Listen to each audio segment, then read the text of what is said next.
मेरे प्यारे भक्तों, जरा सोचिए, आप रोज पूजा करते हैं, व्रत रखते हैं, मंदिर जाते हैं और दान भी देते हैं, फिर भी घर में पैसा क्यों नहीं टिकता? क्यों बीमारी और क्लेश आपके परिवार का पीछा नहीं छोड़ते? कहीं ऐसा तो नहीं कि अनजाने में आप अपने ही घर के मुख्य दरवाजे पर यमराज को निमंत्रण दे रहे हैं? जी हाँ, हमारे शास्त्रों में गरुड़ पुराण में स्पष्ट लिखा है कि सूर्य डूबने के बाद एक छोटी सी गलती, एक छोटी सी लापरवाही आपके सालों के पुण्य को मिट्टी में मिला सकती है। बहुत से परिवार आज गरीब हैं, दुखी हैं, सिर्फ इसलिए क्योंकि वे शाम के समय तुलसी के पौधे के पास वो एक काम करना भूल जाते हैं जो उनके घर की रक्षा करता है। ये कोई साधारण बात नहीं है, ये जीवन और मृत्यु के बीच का धागा है। इसलिए भक्तों, आज मैं आपको वो गुप्त रहस्य बताने जा रहा हूँ जो संतों ने, शिष्यों ने हजारों सालों तक अपने शिष्यों को बताया है। ये वीडियो आपके जीवन का सबसे महत्वपूर्ण वीडियो हो सकता है। इसे अधूरा छोड़ने की गलती मत करना, क्योंकि अधूरा ज्ञान विष के समान होता है। जिस पल से आप ये वीडियो देखेंगे, आपकी किस्मत बदलने लगी है। लॉ ऑफ अट्रैक्शन पर विश्वास करें। आम लोग ये शब्द कभी नहीं देखेंगे। आप किस्मत के बच्चे हैं जिन्हें सफलता के लिए चुना गया है। पक्का इरादा वाला मैसेज छोड़ें, मैं ज़रूर अमीर बनूंगा, आज मेरी ज़िंदगी के इस टर्निंग पॉइंट को दिखाने के लिए। अगर आप सच में देवी लक्ष्मी का आशीर्वाद पाना चाहते हैं तो प्लीज़ इस जानकारी को कम मत समझिए, क्योंकि सही समय पर किया गया एक छोटा सा बदलाव भी आपकी किस्मत में एक बड़ा मोड़ ला सकता है। आने वाली ज़रूरी और गुप्त जानकारियाँ मिस ना हो, इसके लिए चैनल को सब्सक्राइब करें। आज हम जानेंगे तुलसी के पास दीपक जलाने का भक्तों, सबसे पहले हमें समय के महत्व को समझना होगा। हमारे शास्त्रों में 24 घंटों को अलग अलग भागों में बांटा गया है, लेकिन इनमें सबसे ज्यादा संवेदनशील, सबसे ज्यादा भारी और शक्तिशाली समय होता है गोधूली बेला। क्या आप जानते हैं गोधूली बेला क्या है? पुराने समय में जब गायें जंगल से चरकर वापस अपने घर लौटती थीं, तो उनके पैरों से उड़ने वाली धूल से आकाश भर जाता था और सूरज की आखिरी किरणें उस धूल में मिल जाती थीं। ये वो समय होता है जब दिन और रात का मिलन होता है। ये संध्या काल है। हमारे ऋषि मुनि कहते हैं कि यही वो समय है जब देवी शक्तियाँ और आसुरी शक्तियाँ दोनों ही वातावरण में सबसे अधिक सक्रिय होती हैं। ध्यान से सुनिए, गरुड़ पुराण में बताया गया है कि जैसे ही सूर्य अस्त होता है और अंधेरा पैर पसारने लगता है, देवी लक्ष्मी की बड़ी बहन, जिसे अलक्ष्मी या दरिद्रता कहा जाता है, वो पृथ्वी पर भ्रमण करने निकलती है। अलक्ष्मी केवल उन घरों की तलाश में रहती है जो अंधेरे में डूबे हुए हैं, जहां तुलसी का पौधा तो है लेकिन उसके पास रोशनी नहीं है। सोचिए, अगर आपके घर का मुख्य द्वार और तुलसी का चौरा अंधेरे में है, तो आप किसे निमंत्रण दे रहे हैं? जिस घर में शाम के समय तुलसी के पास दीपक नहीं जलता, वहां नकारात्मक ऊर्जा, भूत प्रेत और पितृदोष का साया मंडराने लगता है। तुलसी कोई साधारण पौधा नहीं है, वो साक्षात वृंदा है, वो हरि प्रिया है, वो वैकुंठ का द्वार है। जब आप गोधूली बेला के समय ठीक सूरज डूबने के बाद तुलसी के पास एक दीपक जलाते हैं, तो वो दीपक सिर्फ तेल और बाती का खेल नहीं होता। वो दीपक एक सुरक्षा चक्र बन जाता है। वो अग्नि की एक दीवार बन जाता है, जिसे पार करके कोई भी बुरी शक्ति, कोई भी दरिद्रता आपके घर के अंदर प्रवेश नहीं कर सकती। उस दीपक की लौ ये घोषणा करती है कि इस घर में धर्म का वास है, इस घर में श्री हरि विष्णु के भक्त रहते हैं। इसलिए यमराज के दूत भी उस घर की ओर देखने से डरते हैं जहां तुलसी के नीचे प्रकाश होता है। दूत नीचे नीचे आप करने का तब प्रकाश होता है, तुलसी के नीचे प्रकाश होता है। भक्तों, इस महिमा को समझने के लिए मैं आपको पद्म पुराण से जुड़ी एक अत्यंत प्राचीन कथा सुनाता हूँ। इसे ध्यान से सुनिए, क्योंकि ये कथा आपके रोंगटे खड़े कर देगी। बहुत समय पहले अवंतिका बगरी में धनंजय नाम का एक बहुत बड़ा व्यापारी रहता था। उसके पास धन की कोई कमी नहीं थी, सोने चांदी के ढेर थे, लेकिन उसके मन में धर्म के लिए कोई जगह नहीं थी। वो नास्तिक था। उसने अपने जीवन में कभी मंदिर की सीढ़ी नहीं चढ़ी और ना ही कभी तुलसी के पास एक भी दीपक जलाया। उसे लगता था कि उसका पैसा ही उसका भगवान है। उसी के पड़ोस में एक टूटी फूटी झोपड़ी में सुनंदा नाम की एक बूढ़ी विधवा रहती थी।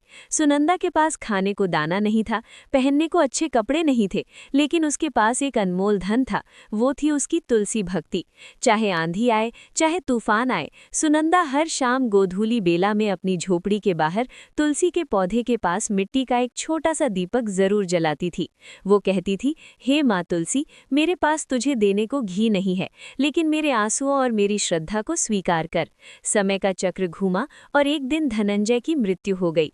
क्योंकि उसने जीवन भर केवल पाप और कंजूसी की थी, उसकी आत्मा को शांति नहीं मिली। वो प्रेत योनि में चला गया। वो एक भयानक प्यासा और भूखा प्रेत बन गया जो अंधेरे में भटकता रहता था। यमराज के दूत उसे रस्सियों से बांधने के लिए उसका पीछा कर रहे थे। वो प्रेत अपनी जान बचाने के लिए भागा और भागते भागते वो उसी रात सुनंदा की झोपड़ी के पास पहुंचा। उस रात घनी अंधेरी अमावस थी। प्रेत ने सोचा कि इस बुढ़िया की झोपड़ी में छिप जाता हूं, यहाँ मुझे कोई नहीं ढूंढ पाएगा। लेकिन भक्तों, जैसे ही वो प्रेत दरवाजे की ओर बढ़ा, वो चीख पड़ा। उसे ऐसा लगा जैसे सामने आग का कोई विशाल पहाड़ खड़ा हो। वो झोपड़ी के अंदर कदम नहीं रख पाया। जानते हैं क्यों? क्योंकि दरवाजे पर तुलसी के पास वो छोटा सा दीपक जल रहा था। हम इंसानों को वो सिर्फ एक छोटी सी लौ दिखाई देती है, लेकिन बुरी आत्माओं और प्रेतों के लिए तुलसी का दीपक साक्षात सुदर्शन चक्र की तरह दहकता हुआ सूरज होता है। वो प्रेत थर-थर कांपने लगा। उसी समय हवा का एक तेज झोंका आया और दीपक की लौ फड़फड़ाने लगी और दीपक से निकलने वाला सुगंधित धुआं हवा के साथ उड़कर उस भयानक प्रेत को छू गया। ये क्या चमत्कार था! जैसे ही तुलसी के दीपक का पवित्र धुआं उस पापी की आत्मा को स्पर्श हुआ, उसके जन्म जन्मांतर के पाप जलकर खाक हो गए। उसे अपना पिछला जन्म याद आ गया। वो रोने लगा और देखते ही देखते उसका भयानक प्रेत रूप गायब हो गया और एक दिव्य शरीर प्रकट हुआ। जो काम बड़े बड़े यज्ञ नहीं कर पाए, वो तुलसी के दीपक के मात्र धुएं ने कर दिखाया। ये दृश्य देखकर यमलोक में बैठे चित्रगुप्त, जो हर मनुष्य के पाप और पुण्य का हिसाब रखते हैं, वे हैरान रह गए। उन्होंने यमराज से पूछा, हे धर्मराज, ये कैसे संभव है? उस धनंजय ने जीवन भर कोई पुण्य नहीं किया, उसने कभी दान नहीं दिया, फिर केवल एक दीपक के धुएं से उसे मुक्ति कैसे मिल गई? क्या आपका न्याय बदल गया है? तब यमराज ने मुस्कुराते हुए जो कहा, उसे हर गृहस्थ को सुनना चाहिए। यमराज बोले, चित्रगुप्त, तुलसी कोई साधारण वनस्पति नहीं है। तुलसी साक्षात वैकुंठ का ही स्वरूप है। जहाँ तुलसी होती है और जहाँ शाम के समय उसके पास दीपक जलता है, वो स्थान पृथ्वी का हिस्सा नहीं रहता, वो वैकुंठ का विस्तार बन जाता है। दीपक का प्रकाश अंधकार को नहीं, बल्कि अज्ञान और पाप को मिटाता है। उस पापी धनंजय ने भले ही दीपक नहीं जलाया, लेकिन उसने अनजाने में ही सही तुलसी के दीपक का दर्शन किया और उसके धुएं का स्पर्श पाया। शास्त्रों का नियम है, जो व्यक्ति मृत्यु के समय या मृत्यु के बाद तुलसी के साये में या तुलसी के दीपक की रोशनी में आता है, उस पर मेरा यानी यमराज का दंड नहीं चलता, वो सीधे भगवान विष्णु के धाम का अधिकारी हो जाता है। इसलिए चित्रगुप्त, उस घर की ओर देखना भी पाप है जहाँ तुलसी की सेवा होती है। भक्तों, समझिए इस बात को। अगर एक पापी प्रेत को दीपक का धुआं मोक्ष दे सकता है, तो सोचिए, अगर आप अपने जीते जी अपने हाथों से रोज शाम को नियम से तुलसी माता के पास दीपक जलाएंगे, तो यमराज आपके पास आने की हिम्मत कैसे करेंगे? आपके पितर, जो शायद कष्ट में हैं, वे उस रोशनी को देखकर तृप्त हो जाएंगे और आपको ऐसा आशीर्वाद देंगे कि आपकी 7 पीढ़ियां राज करेंगे। भक्तों, अब बहुत ध्यान से सुनिए। कथा सुनकर मन में भाव तो जाग गया, लेकिन अगर विधि गलत हुई तो फल नहीं मिलेगा। कहीं माताएं बहनें शिकायत करती हैं कि महाराज जी, हम तो रोज दिया जलाते हैं, फिर भी घर में बरकत नहीं है। कारण आपकी भक्ति में कमी नहीं, आपकी विधि में गलती है। शास्त्रों में स्पष्ट लिखा है कि गलत तरीके से जलाया गया दीपक घर का विनाश भी कर सकता है। आज मैं आपको वो 3 गलतियां बता रहा हूं जो अनजाने में 90% लोग कर रहे हैं। पहली गलती, समय का अपमान। अक्सर देखा गया है कि लोग रात को 8 या 9 बजे, जब पूरा अंधेरा हो जाता है और खाना खाने का समय होता है, तब जाकर तुलसी के पास दिया जलाते हैं। ये व्यर्थ है, ये केवल तेल की बर्बादी है। तुलसी के पास दीपक जलाने का सही समय गोधूली बेला है, यानी सूर्यास्त के ठीक 15 मिनट पहले से लेकर 15 मिनट बाद तक, जब आकाश में हल्का लालिमा हो और तारे दिखने शुरू ही हुए हों। अगर आप घोर अंधेरे में दिया जलाते हैं, तो वो यमदूतों के लिए नहीं, बल्कि केवल कीड़े मकोड़ों के लिए होता है। लक्ष्मी उसी घर में प्रवेश करती है जहां शाम होते ही अंधेरा होने से पहले रोशनी हो जाती है।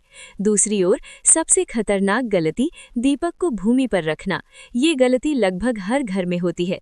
हम जल्दी जल्दी में दीपक दीपक को सीधा जमीन पर या मिट्टी पर रख देते हैं। ये पृथ्वी माता और अग्निदेव का अपमान है। शास्त्र कहता है दीपक को आसन दें, कभी भी दिया सीधा जमीन पर ना रखें। उसके नीचे थोड़े से अक्षत, चावल या फिर उसे किसी प्लेट में रखें या तुलसी के गमले के किनारे पर, लेकिन सीधा जमीन पर नहीं। और ध्यान रहे दीपक की लौ की दिशा, दीपक की लौ कभी भी दक्षिण दिशा साउथ डायरेक्शन की तरफ नहीं होनी चाहिए। दक्षिण दिशा यमराज की है, मृत्यु की है। तुलसी के पास दीपक की लौ हमेशा उत्तर दिशा नॉर्थ या पूर्व दिशा ईस्ट की ओर रखें। उत्तर दिशा कुबेर और लक्ष्मी की है, पूर्व दिशा स्वास्थ्य की है। दक्षिण की तरफ लौ केवल श्राद्ध पक्ष में या किसी की मृत्यु पर ही की जाती है। जीवित लोगों के घर में ये दोष पैदा करता है। तीसरी गलती, अपवित्र अवस्था और खुले केश। मेरी माताओं और बहनों, ये बात विशेष रूप से आपके लिए है। अक्सर शाम को काम करते हुए बाल खुले छोड़कर आप दिया जलाने चली जाती हैं। शास्त्रों में खुले बाल शोक और अशुभता का प्रतीक माने गए हैं। खुले बालों के साथ जब आप पवित्र अग्नि प्रज्वलित करती हैं तो आप अनजाने में देवी या लक्ष्मी को आमंत्रित करती हैं। दिया जलाते समय अपने सिर पर पल्लू रखें या बालों को बांध लें। और एक बात, रविवार के दिन तुलसी के पास दीपक जरूर जलाएं, लेकिन रविवार को तुलसी को छूना वर्जित है। रविवार को तुलसी माता भगवान विष्णु के लिए व्रत रखती हैं। पुराणों में कहा गया है भगवान विष्णु की मूर्ति से कई ज्यादा उत्तम होता है शालीग्राम की पूजा करना। शालीग्राम को चंदन लगाकर उसी पर एक तुलसी का पत्ता रखना चाहिए।